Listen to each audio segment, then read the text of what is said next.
मेरा बेटा नशा करता था। एक रात 16 साल की लड़की को अगवा करके घर ले आया। मैं उस लड़की को अपने बेटे से छुड़ाकर उसके माँ बाप के पास ले जाने लगी। तभी मेरा बेटा उसे छोड़कर मुझे कमरे में ले गया और कमरे का दरवाज़ा बंद कर मेरे साथ। पति जैसा भी हो, पत्नी के सर पर बहुत बड़ा साया होता है, लेकिन पति के मरने के बाद तो औरत की ज़िंदगी जीते जी नरक बन जाती है। लेकिन मैं वह बदनसीब हूँ कि मेरी ज़िंदगी बर्बाद करने वाला कोई और नहीं, मेरा बेटा ही है। वह अंधेरी रात मैं कैसे भूल सकती हूँ जिसकी काली स्याही ने मेरी सारी ज़िंदगी बर्बाद कर दी। अभिषेक 24 साल का बेटा था, घर का अकेला ही कमाने वाला और वारिस भी था। मेरे पति के देहांत को बस कुछ ही महीने गुजरे थे कि वह एक रात एक लड़की को अपने साथ लेकर आया। कहने लगा कि मुझे इससे शादी करनी है, लेकिन मैंने इनकार कर दिया। वजह ही ऐसी थी, मैं कभी भी अभिषेक की शादी इस लड़की से नहीं कर सकती थी, लेकिन मेरा इनकार करना था कि अभिषेक आपे से बाहर हो गया। उसने उस लड़की को तो वहाँ से भगा दिया, लेकिन मेरा हाथ पकड़कर वह मुझे ज़बरदस्ती खींचता हुआ कमरे में ले गया।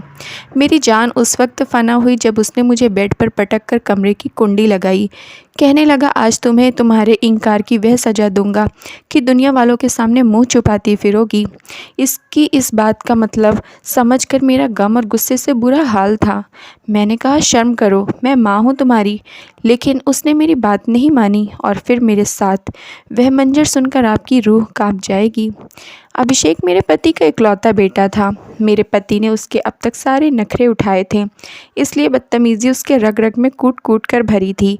वह मुझसे कभी भी तमीज़ से बात नहीं करता था। बचपन से ही मेरा पति उसे कहता आया कि अभिषेक, तुम मेरी सारी जायदाद के अकेले वारिस हो। वह पूरे घर में यूं ही रहता जैसे वह मालिक है और मैं उसकी नौकरानी। मुझे नहीं याद कि उसने कभी मुझे माँ कहा हो। मेरा नाम अनीता है और वह मुझे अनीता ही कहकर पुकारता था। पहले पहले जब उसने मुझे यह कहकर पुकारा तो मुझे लगा शायद मेरा पति मुझे इसी नाम से पुकारता है, इसीलिए अभिषेक की ज़ुबान पर भी यही चढ़ गया है। मैंने फ़ौरन से रोक दिया कि बेटा, मैं तुम्हारी माँ हूँ। लेकिन वह 5 साल की उम्र में भी बहुत ही बदतमीज़ किस्म का था। कहने लगा, नहीं, मैं तुम्हें अनीता कहकर ही पुकारूंगा। मुझे उसका लहजा बहुत बदतमीज़ सा लगा। मैंने हल्के हाथों से उसके गाल पर थप्पड़ मार दिया, लेकिन मैं नहीं जानती थी कि यह थप्पड़ मुझे इस कदर महंगा पड़ जाएगा। मेरे पति उस वक्त ऑफिस के लिए तैयार हो रहे थे और अभिषेक स्कूल के लिए तैयार हो चुका था। मैं उसे नाश्ता बनाकर देने लगी तो कहने लगा, मुझे तुम्हारे हाथ का नाश्ता नहीं पसंद। उसकी इस बदतमीज़ी पर मुझे भी गुस्सा आ गया। मैंने कहा, मुझे माँ कहा करो, मैं माँ हूँ तुम्हारी। वह कहने लगा, अनीता हो तुम और मैं तुम्हें हमेशा अनीता ही कहकर पुकारूंगा। मुझे उस पर बहुत गुस्सा आया। मैंने उसके मुंह पर थप्पड़ मार दिए, लेकिन मैं नहीं जानती थी इसका अंजाम मुझे तड़पा कर रख देगा। वह रोने लगा तो मेरा पति कमरे से बाहर निकला। अभिषेक से रोने की वजह पूछने लगा। अभिषेक ने मेरी तरफ इशारा किया। कहने लगा, इस औरत ने मुझे थप्पड़ मारा है। मैंने कहा कि मुझे बदतमीजी से बात कर रहा था, मुझे माँ के बजाय अनीता कह रहा था। मेरी बात मेरे पति ने सुनी भी नहीं थी कि एक ज़ोरदार थप्पड़ मेरे मुंह पर मार दिया। कहने लगा, तुम होती कौन हो मेरे बेटे पर हाथ उठाने वाली? तुझे मैं बताता हूँ कि मेरे बेटे पर हाथ उठाने का अंजाम क्या होता है। वह मेरा हाथ पकड़े मुझे किचन में ले गया, गैस स्टोव जलाया और जलते चूल्हे पर मेरा हाथ रख दिया। मैं बुरी तरह दर्द से तिलमिला उठी थी, चीखने चिल्लाने लगी, लेकिन मेरे पति को मुझ पर तरस न आया। यह सब देखकर अभिषेक हंसते हुए तालियां बजा रहा था। मेरे पति ने मुझे कहा, खबरदार, जो तुमने दोबारा अभिषेक पर हाथ उठाया तो मुझे नहीं मालूम था कि मेरा पति ऐसी हरकत भी मेरे साथ कर सकता है, वह भी एक बच्चे के लिए। वह अपनी पत्नी को बच्चे के सामने अहमियत नहीं देगा तो वह बच्चा क्यों इज्जत देगा। मैं रोते हुए अपने कमरे में चली गई। वक्त इसी तरह गुजरता चला गया और आखिरकार अभिषेक 12 साल का हो गया था और उसकी बदतमीज़ी और भी परवान चढ़ गई थी। और वह स्कूल से आता तो मैं खाना तैयार करके रख देती, क्योंकि अगर ज़रा भी देर हो जाती तो वह तूफ़ान खड़ा कर देता था। लेकिन आज सुबह से ही मुझे बुखार था, मुझे कोई काम नहीं हो रहा था, खाना भी नहीं बना सकी थी। रात की सब्ज़ी फ्रिज में रखी हुई थी। मैंने सोचा कि वही आज अभिषेक को दे दूँगी। अभिषेक जब स्कूल से वापस आया तो मैं बड़ी मुश्किल से ही उसके लिए रोटी बनाई थी। वह सीधा किचन में आया। कहने लगा, अनीता, खाना नहीं बनाई अभी तक? ना जाने तुम क्यों इतनी सुस्त और कमज़ोर हो। मैंने कहा, मुझे सुबह से बुखार है। मैंने खाना टेबल पर रख दिया है। लेकिन कल वाली सब्ज़ी देखकर उसने खाने की थाली पकड़ी और ज़ोर से फर्श पर फेंक दी। तू मुझे बासी खाना खिलाकर बीमार करना चाहती है? मैंने ना में सिर हिलाते हुए कहा, मुझे सुबह से बुखार है, मुझे कोई काम नहीं हो रहा। मैं बुखार से अभी भी तप रही थी, मेरा सर बुरी तरह से चकरा रहा था। अभिषेक कहने लगा, यह ड्रामा मेरे सामने मत करो और चलो खाना बनाओ। मैं खड़ी भी नहीं हो पा रही थी और खाना बनाना तो बहुत दूर की बात थी। मैं अपने कमरे में जाकर लेट गई। वह चीखता चिल्लाता रहा, लेकिन मुझ में इतनी हिम्मत नहीं थी कि मैं खाना बनाती। मेरा पति अपने ऑफिस से शाम को ही वापस लौटता था, लेकिन आज शायद अभिषेक के फ़ोन करने पर जल्दी आ गया था। मैं उस वक्त बुखार में बेसुध पड़ी सो रही थी जब वह आए और मेरे बाल पकड़कर झटके से मुझे उठाकर बैठा दिया। कहने लगा, बदतमीज़ औरत, तुझे मैं इसलिए शादी करके इस घर पर लाया हूँ कि तू मेरे बच्चे को भूखा रखेगी। यह कहकर वह मुझे बालों से पकड़कर किचन में ले गया। मेरा तो बुखार से बुरा हाल था, सर चकरा रहा था। मैं बड़ी मुश्किल से बोली कि मुझे बहुत तेज़ बुखार है, मुझे तो चला भी नहीं जा रहा। मैंने खाना बनाकर दिया था, मगर अभिषेक ने। मैं सिर्फ इतना ही बोल पाई थी क्योंकि और बोलने का मौका ही नहीं दिया था। और फिर गरम गरम तवे पर मेरा हाथ रखकर मेरे चेहरे पर एक के बाद एक थप्पड़ मारने लगे। मैं दर्द से कराह रही थी। बुखार तो पहले से ही था, अब दर्द का असर पूरे बदन में फैल चुका था और मैं चीख कर बेहोश हो गई। उसके बाद पति कितनी ही देर मुझे मारता रहा, मुझे कुछ याद ना रहा। आँख खुली तो देखा कि मैं ही यूँ ही किचन के फर्श पर पड़ी हूँ। मेरे हाथ जले हुए थे और मेरे बाल बिखरे हुए थे। पूरा बदन दर्द कर रहा था। बुखार अभी भी था, मगर उसके बावजूद मैं चीख नहीं सकती थी। मैं उठकर पीछे दीवार से टेक लगाकर बैठ गई। रात को ना जाने कौन सा वक्त था, तभी मुझे किसी के चलने की आवाज़ सुनाई दी। अभिषेक चलता हुआ किचन में आया था और आकर मेरे सामने एक अजीब सी मुस्कुराहट सजाकर कहने लगा, जब नौकर मालिक की बात ना माने तो उसका यही हाल होता है। मुझे अभिषेक से उस दिन के बाद से बहुत ही ज़्यादा नफ़रत हो गई थी, मगर उसके बावजूद मैं उसे कुछ नहीं कह सकती थी क्योंकि वह घर का मालिक था। वही सब तो वह सुनता आ रहा था। उसके दिल में अपनी माँ की जरा भी इज्जत ना रही थी। पति ने अगले दिन कई दिनों तक मुझसे बात ना की और ना ही मुझे दवा ला कर दी। मैं घरेलू नुस्खे अपनाते हुए अपनी तबीयत ठीक करने लगी। उसके बाद तो जैसे ही हालात हों, चाहे मैं मर भी क्यों ना रही हूँ, मैं अभिषेक की बात को कभी खाली नहीं जाने देती थी। उसके लिए ताज़ा खाना बनाया करती थी और उसके हर हुक्म को खामोशी से पूरा किया करती, मगर उसके बावजूद उसका रवैया दिन प्रतिदिन बिगड़ता ही चला जा रहा था। पति ने भी अब मुझसे बात करना बंद कर दिया था। वह अभिषेक से बहुत प्यार करते थे और मुझसे हर वक्त गुस्सा करते थे। कहते थे कि जो अभिषेक कहे वही करो, उसके हुक्म का पालन करो, उसके हुक्म के खिलाफ मत जाना। मेरी अब यही कोशिश होती कि बाप बेटे को शिकायत का कोई मौका ना दूं। मेरी सारी हसरत तो जैसे दिल में ही दफन हो चुकी थी। अभिषेक 12 साल का हो चुका था और अब समझदार था, मगर उसकी नफ़रत और बदतमीज़ी तो जैसे आसमान पर पहुंच चुकी थी। वह मुझे कभी भी तमीज़ से नहीं बुलाया करता था। एक दिन वह घर पर ही था। आज उसने स्कूल से छुट्टी की थी। मैं जब उसके कमरे के बाहर गई तो मुझे अजीब सी बदबू आने लगी। मेरे रोंगटे खड़े हो चुके थे। मैंने एक झटके से जब दरवाज़ा खोला तो अंदर अभिषेक बैठा था और उसके हाथ में सिगरेट थी। वह बेफिक्र होकर सिगरेट पिए जा रहा था। मेरे तो पैरों के नीचे से ज़मीन निकल चुकी थी। 12 साल के लड़के के हाथ में सिगरेट। मैं आगे बढ़कर अभिषेक के हाथ से सिगरेट छीन ली और फिर उसके चेहरे पर थप्पड़ मार दिया और कहने लगी कि तुम्हारी हिम्मत कैसे इसको हाथ लगाने की? क्यों अपनी जान के दुश्मन बन बैठे हो? आने दो तुम्हारे पापा को, आज बताती हूँ। मगर अभिषेक ने तो हद ही पार कर दी। वह गुस्से से उठा और मेरा हाथ पकड़ लिया और मेरे चेहरे पर थप्पड़ मार दिया। मैं उस समय हैरत पे पड़ गई थी। वह मेरा बेटा था और अपनी माँ पर हाथ उठा चुका था। मैंने हैरानी से अभिषेक की तरफ देखा और कहा कि क्या तुम्हें एक पल के लिए भी शर्म नहीं आती? मैं माँ हूँ तुम्हारी और तुम मुझे थप्पड़ मार रहे हो। वह मुझे धक्का देकर चिल्लाने लगा, कहने लगा, चल निकल यहाँ से, तू मेरी माँ नहीं है, सिर्फ एक नौकरानी है जिसे मेरा बाप झोपड़ी से उठाकर लाया था ताकि वह घर की साफ सफाई कर सके और मेरा कहना मान सके। दोबारा खुद को मेरी माँ कहा तो इससे भी बुरा हश्र करूँगा। उसके मुँह से आज जब यह सुना तो मुझे अपना वजूद बेमतलब सा लगने लगा। मैं रोने लगी और खामोशी से उसके कमरे से बाहर निकल आई। हाँ, यह सच था कि मैं अभिषेक की सौतेली माँ थी, मगर थी तो माँ ही ना।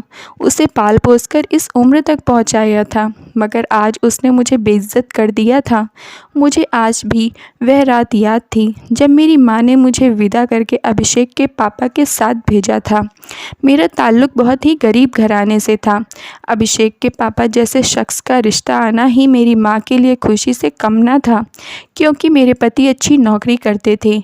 मैं तो जवान थी, मगर अभिषेक के पापा एक पक्की उम्र के आदमी थे। मगर मेरे माँ बाप ने ज़रा भी सोचे बगैर मेरी शादी अभिषेक के पापा से कर दी और विदाई से पहले मेरी माँ ने हाथ जोड़कर मुझे यही कहा कि तुम इस घर में दूसरी बीवी बनकर जा रही हो। अभिषेक की एक माँ की तरह ख्याल रखना और अपने पति को कोई शिकायत का मौका ना देना।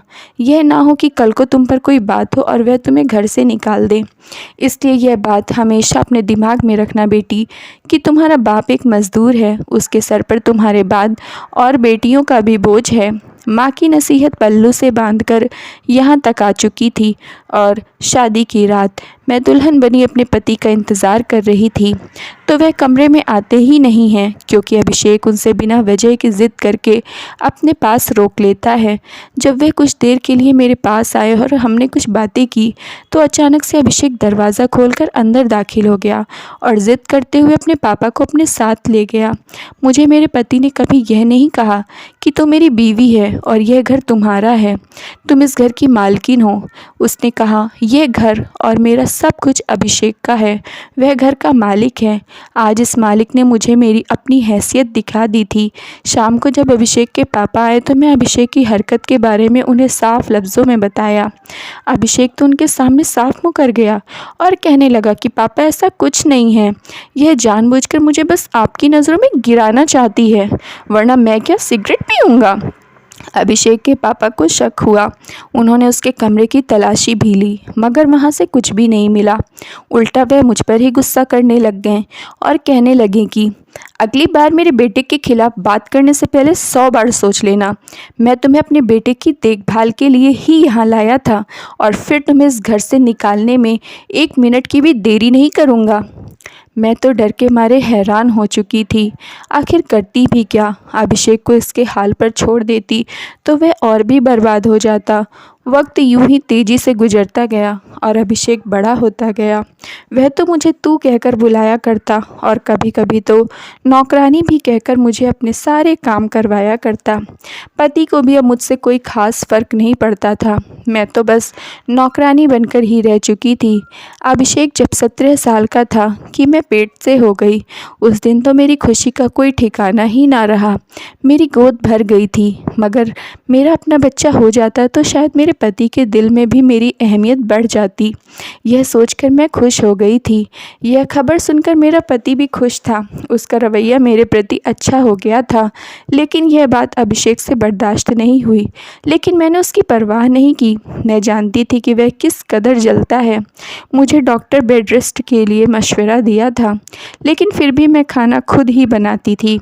एक दिन मैं दोपहर का खाना बनाने किचन में गई तो बुरी तरह से मेरा पैर फिसला था और अगले ही लम्हे में मैं पेट के बल बहुत ज़ोर से गिरी थी, क्योंकि किचन में तेल गिराया गया था। मेरे पेट में बहुत दर्द होने लगा। मैं चिल्लाने लगी। तभी अभिषेक हंसता हुआ किचन में दाखिल हुआ। कहने लगा, तुम अपने खून को मेरी जायदाद का हिस्सा बनाना चाहती थी, लो आज मैंने काम ही ख़त्म कर दिया। यह सब कुछ मेरा और सिर्फ मेरा ही है और किसी को मैं कुछ भी नहीं दे सकता हूँ। मैं शाम तक वहीं रोती तड़पती रही। अभिषेक घर से बाहर चला गया था। मेरा पति जब घर आया तो मुझे डॉक्टर के पास ले गया। मैं अपने बच्चे को खो दिया था। मैं बहुत रोई, लेकिन उसका इल्ज़ाम भी पति ने मुझ पर ही रखा कि सब्जी बनाते समय मेरे हाथ से तेल ज़मीन पर गिर गया। यह बात भी अभिषेक ने ही उन्हें बताई थी। अभिषेक की आदतें अब और बुरी हो चुकी थी। घर से बाहर रहता, झूठ बोलकर पापा से पैसे लेता, अलग अलग तरह की बुरी आदतें उसने सीख ली थी। उसकी संगति इतनी ख़राब थी कि मोहल्ले से शिकायतें आनी शुरू हो गईं। मगर अभिषेक के पापा को तो उस पर अंधा भरोसा था। एक दिन ऑफिस से आते हुए मेरे पति का कार एक्सीडेंट में मौत हो गई। उनका साया सर पर था तो खुद को सुरक्षित महसूस करती थी, मगर अब उनके जाने के बाद मैं तो बिल्कुल अकेली अकेली हो चुकी थी। अभिषेक तो वैसे भी कभी मेरा ना बना था, भला वह मुझसे कैसे मोहब्बत करता। पापा की मौत पर भी वह भी दुखी था, मगर कुछ दिन में सब कुछ भूलकर ज़िंदगी के मज़े लूटने लगा। वह तो अब और मुझसे बदतमीज़ी करने लगा। एक दिन उसने कुछ ऐसा किया कि उसके बारे में मैं कभी सोच भी नहीं सकती। सुबह एक लड़की को लेकर घर आ गया। वह लड़की बहुत रो रही थी और गिड़गिड़ा रही थी। अभिषेक उसे चुप कराने लगा। मैं कभी अभिषेक को देखती तो कभी उस लड़की को। अभिषेक उस लड़की को अगवा करके ले आया था। वह रोते हुए मुझसे कहने लगी कि आंटी मुझे बचा लो, अभिषेक मुझे मार देगा। यह ज़बरदस्ती मुझसे शादी करना चाहता है। अभिषेक गुस्से से कहने लगा कि मैं आज और अभी इसी वक्त शादी करने वाला हूँ। ए नौकरानी, जा मेरा कमरा सजा, आज मेरी सुहागरात है। मैं किसी कीमत पर उसकी शादी उस लड़की से नहीं होने देना चाहती थी। वह लड़की डर के मारे मुझसे गिड़गिड़ा कर भीख मांगने लगी।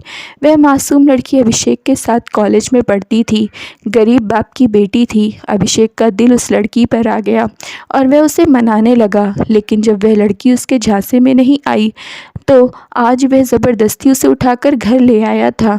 अभिषेक इस कदर गिर सकता है मैं सोच भी नहीं सकती थी। मैं उस लड़की को अभिषेक से छुड़ाकर अपने पास ले आई और गुस्से से कहने लगी कि मैं तुम्हें उस लड़की के साथ हरगिज़ शादी नहीं करने दूंगी। जाकर इसे वापस छोड़ कर आओ, वरना मुझसे बुरा तुम्हारे लिए कोई नहीं होगा। वह सारी हदें पार करते हुए मेरे पास आया और चीखते हुए बोला, क्या करेगी तू, क्या कर सकती है? नौकरानी होकर मुझे धमकी देगी? इतने पर निकल आए हैं तेरे, चुपचाप लड़की को इधर कर। अभिषेक को मैंने डांटा और मना किया कि अगर मैं तुम्हारी शादी इसके साथ कभी नहीं होने दूंगी, अगर तुमने उसके साथ ज़बरदस्ती की तो मैं पूरे मोहल्ले को तुम्हारी करतूत का बताकर तुम्हारे खिलाफ़ सख्त कदम उठाऊंगी। मगर अभिषेक तो जैसे आग बबूला हो चुका था। उसकी अकड़ को ठेस पहुंची थी कि इसकी सौतेली माँ उसे जुबान दराजी की। वह गुस्से में बढ़कर मेरे पास आया और मुझे बाजू से पकड़कर बोला कि तेरी इतनी हिम्मत कि मेरे सामने जुबान चलाए, आखिर तुझे इसकी इजाज़त दी किसने कि तू मेरे सामने खड़ी रहकर इस कदर बोल सके? आज मैं तेरा वह हाल करूँगा कि दुनिया तेरी जैसी औरत को याद रखेगी। मैं तो डर के मारे उसको देखने लगी थी। इससे पहले कि कुछ और कहती, अभिषेक मुझे पकड़कर कमरे में ले गया और बेड पर पटक दिया। मैं हैरत और डर से अभिषेक को देख रही थी। आखिर ये क्या करने वाला है? मैं कांपने लगी थी। आखिर वह ऐसा सोच भी कैसे सकता है? मैं गुस्से से उसकी तरफ देखने लगी और एक तेज़ थप्पड़ पूरी जान के साथ उसके चेहरे पर दे मारा। वह तिलमिला उठा था। मैंने उसके चेहरे पर थूक दिया और बोली कि शर्म करो, मैं माँ का दर्जा रखती हूँ तुम्हारे लिए। इतने भी अंधे मत बनो, तुम इंसान हो या जानवर। खुद को इस हद तक मत गिराओ कि नरक में भी तुझे जगह ना मिले। लेकिन अभिषेक बहुत ही आगे बढ़ चुका था। उसकी आंखों में तो जैसे खून उतर आया था। फिर उसने मुझे अपनी गिरफ्त में लेकर मेरे साथ गलत हरकत करनी चाहिए। वह सोचकर ही मेरे रोंगटे खड़े हो गए। उस पर तो जैसे मेरी किसी बात का असर ही नहीं हुआ था। मैं सौतेली ही सही मगर उसकी माँ थी और उसके मरे हुए बाप की बीवी थी। मैंने उसे खुद से दूर किया, मगर वह तो मुझ पर बहुत ज़्यादा जुल्म करना चाहता था। उसने मुझे दोबारा बिस्तर पर पटक दिया और मुझसे ज़बरदस्ती करने लगा। मैं ऐसे हार नहीं मान सकती थी। अभिषेक जैसे दरिंदे लड़के को आज मैं सबक सिखाना चाहती थी। मैंने फ़ौरन से साइड टेबल पर मौजूद गुलदस्ता उठाया और अभिषेक के सर पर दे मारा। मैंने उसके सर पर कई बार मारा। वह गिरकर तड़पने लगा। खून की धारें निकलकर आसपास बहने लगी थी और वह तड़प रहा था। मैं बेचैन सी अभिषेक को देख रही थी और आखिरी बार उसके सर पर दोबारा गुलदस्ता पटकते हुए बोली कि तुम तो वह नासूर हो जिसे पैदा होते ही मार देना चाहिए था। तू इंसान नहीं, सपोला है जिसे दुनिया जहान की इज्जत और मोहब्बत देकर भी देख ली। उसके बावजूद वह अपने ही पालने वाले को डसना नहीं छोड़ता। अभिषेक ज़मीन पर गिरा तड़प रहा था और मदद मांग रहा था, मगर मैं वहीं ज़मीन पर बेजान होकर गिरी रो रही थी। अभिषेक के बचपन से लेकर अब तक की सारी यादें और बदतमीज़ी मेरे दिमाग में किसी फिल्म की तरह चलने लगी थी। मैंने एक नज़र अपने वजूद पर डाला। बिखरे बाल, हर जगह जगह से फट चुके कपड़े। मुझे घिन आई थी अभिषेक से। वह अब बेहरकत हो चुका था। खून बहकर मुझ तक आया, मगर मैं यूं ही बैठी उसे देखती रही। अभिषेक मर चुका था। मैं उसे मारना तो नहीं चाहती थी, पर आज उसके अंदर के जानवर ने उसे मार दिया था। थोड़ी देर में पुलिस आ गई और अभी मैं जेल की सलाखों के पीछे हूँ। मैं अपने बचाव में पुलिस से कुछ नहीं कहा कि मैं खुद को बचाने के लिए अभिषेक को मारा है, क्योंकि मैं जेल से बाहर निकल कर भी कहाँ जाऊँगी। थैंक यू फ्रेंड्स, अगर आप लोग को स्टोरी पसंद आई हो तो प्लीज़ लाइक और सब्सक्राइब कर दीजिए।